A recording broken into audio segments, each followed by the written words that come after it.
to the series Life of Digital Marketing Beginner. This is the very first episode in which I'm talking about SEO beginner life. So the idea is that when you'll start your career in digital marketing, you will be confused कि मुझे कौन सी field choose करनी चाहिए, whether it is SEO, whether it is paid, whether it is social media. तो इस series में I will help you in deciding which is the best career field for you by giving you few pointers what all you will be doing as a beginner so that you can decide for yourself that it matches your interest or not.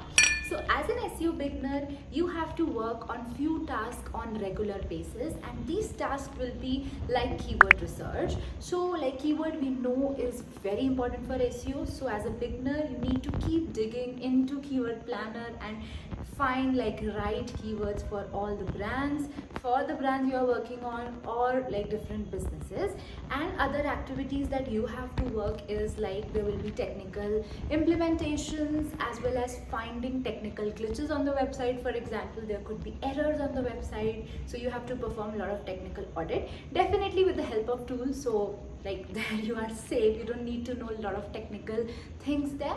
And other things that you will be doing is on-page optimization. You will be writing few meta tags, you will be suggesting like the strategy how any brand can rank on Google. You will be playing a lot with tools like AI tools like ChatGPT, because right now these tools have been used on daily basis in our lives. So yeah, so these are major activities that you will be doing. As a beginner, you will be working on these tasks, but later on you will be working on the strategy for the brands, that what exact strategy need to be followed to make brands rank. So this is how it will look, and if it matches your interest, definitely you can choose SEO for yourself.